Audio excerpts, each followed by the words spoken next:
The 41st millennium is an age of war, but it is also an age of heroes. One force stands between humanity and annihilation. A warrior brotherhood by whose valor civilization endures.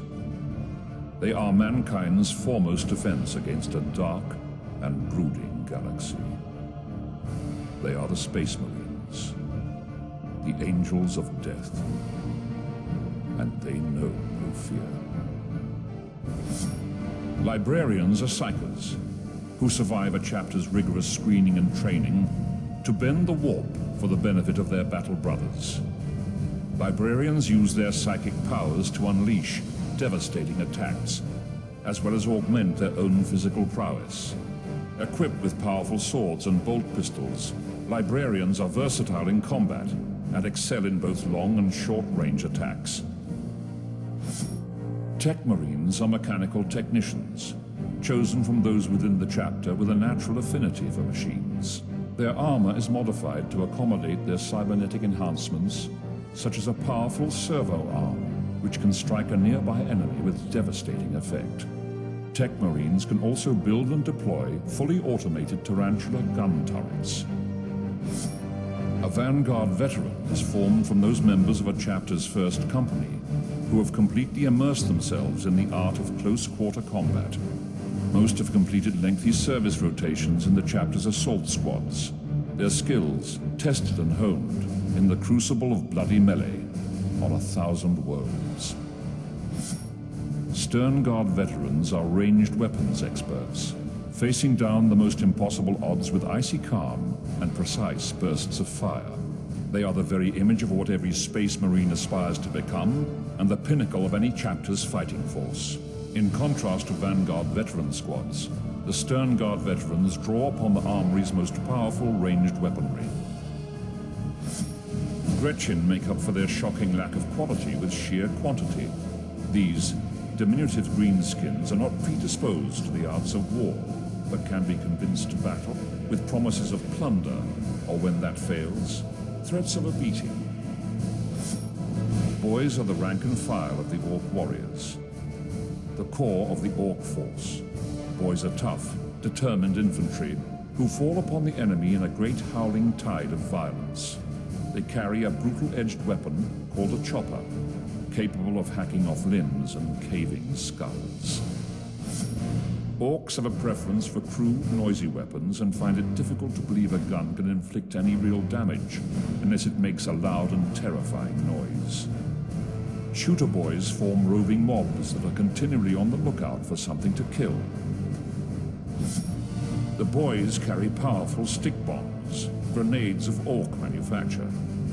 They are gifted with the knowledge of which part of the grenade is thrown once the pin is removed. Beware, a stick bomber may blow himself up in his eagerness to kill his enemy.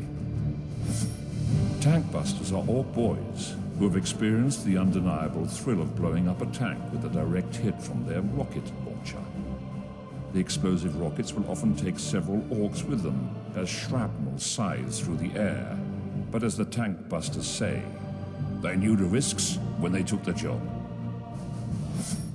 Despite their strange ways, the Storm Boys are a force to be reckoned with.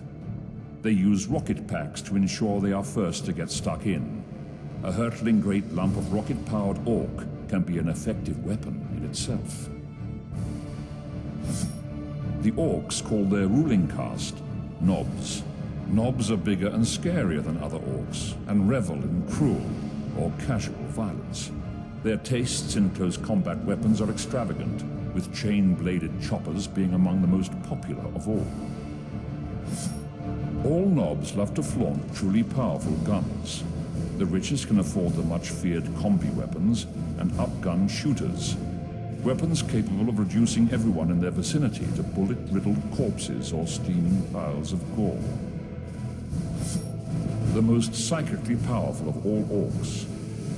They resonate with the power of sheer Orciness, and the more Orcs are nearby, the higher the charge held within their bodies until they are crackling with power. The Weird Boy may discharge in a display of pyrotechnics that may blast his enemies to pieces. The largest and most powerful of the orcs in his tribe, a bloodthirsty and battle-hardened warrior, orc leaders rise to the position of war boss through a combination of cunning, violence, and deafeningly loud shouting.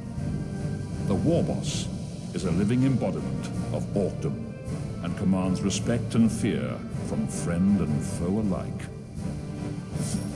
A Ripper swarm is a writhing mass of maggot-like tyrannid organisms driven by a single voracious appetite. Each Ripper is little more than an armored serpent that terminates in a broad maw crammed with dozens of needle-sharp teeth. There are many terrifying creatures in the tyrannid hive fleets, but one in particular has carved out a bloody legend on 1,000 worlds. A clawed harbinger of sudden and violent death, it is known as the Gene Stealer, and it is a plague upon the galaxy. Hormagorns have 4 razor-sharp claws, specifically developed for ripping and piercing flesh and armor alike.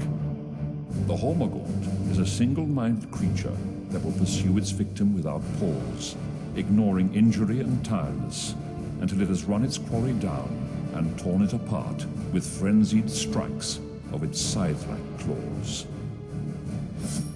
Termagants are fast, agile, and cunning creatures. Termagants will scuttle forward on 4 legs whilst unleashing torrents of fire from the anti-personnel bioweaponry clutched in their claw-like forelimbs. They are creatures from the blackest of nightmares, unstoppable killing machines with pulsing ichor for blood, needle-sharp teeth, and darkly gleaming eyes that reveal a terrible intelligence at work. The tyrannid warrior is lithe, with reactions as swift as a whip. The Carnifex is one of the deadliest of the Hive Fleet's creatures. It is nothing less than a towering battering ram of impenetrable chitin, knotted musculature, and unyielding bone. The Carnifex is a living engine of destruction, evolved for use in shock assaults and spaceship boarding actions. The Hive Tyrant is the commander of the Tyrannid Swarm, hulking monsters 3 times the height of a man. Every part of a Hive Tyrant's body is perfectly created to maim and kill. A Hive Tyrant is practically immortal. No matter how many times it is killed, sooner or later, it will always come back.